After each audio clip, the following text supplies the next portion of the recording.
Good afternoon to you. Russia has launched missile attacks on railway stations in central and western Ukraine to try to prevent the country from supplying and reinforcing its troops in the east of the nation.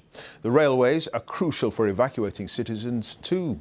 The number of injured or killed in the missile strikes isn't yet known. Meanwhile, unrelenting Russian attacks continue in the eastern Donbas region. There's been fighting there since 2014 between Ukrainian forces and separatists who want closer ties with Russia. As the constant shelling wreaks huge damage on towns and cities there, women, children, the elderly and the sick are trying to survive in darkened basements, desperately short of food and water. Our defence correspondent Johnathan Beale reports from Donbas. The first sounds of spring now drowned out by heavy shelling. In eastern Ukraine, their battered flags still flying. But signs of life are vanishing fast in the face of a renewed Russian offensive. Russia's making small gains, but creating widespread chaos and devastation right across the region. Most have already fled the towns and cities of the Donbas. It's the few, like Valentina, who've stayed behind. We found her trying to find food during a lull in the fighting. Of course, it's dangerous. Everybody is scared. Now we are even afraid of silence. You never know what will happen next.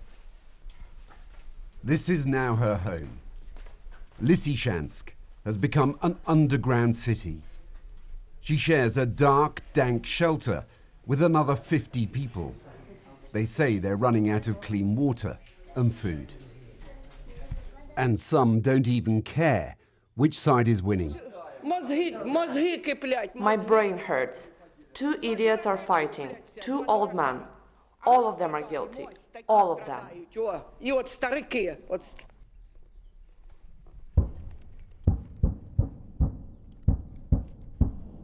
But there is no peace from the constant barrage of artillery.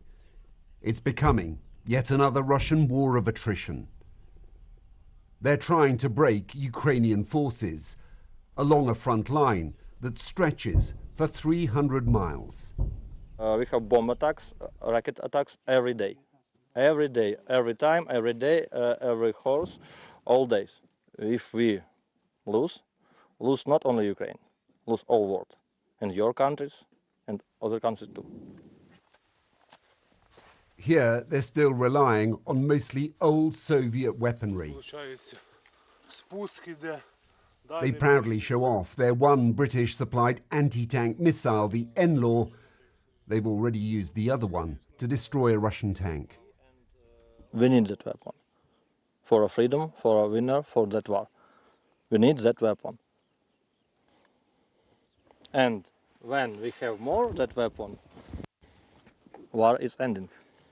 Do you have enough of them? That position? Yeah, this position? No. Ukrainian forces have been holding the line here since 2014 against Russian-backed separatists.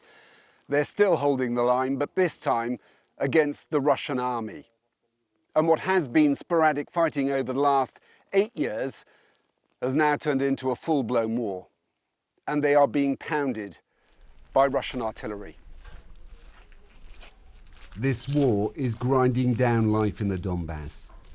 Deserted towns and cities slowly being destroyed as we travel through the region. From Lysychansk to Slovyansk to Lyman in the north. The only certainty, this will be costly and brutal for whoever wins this war. Johnathan Beale, BBC News, Eastern Ukraine.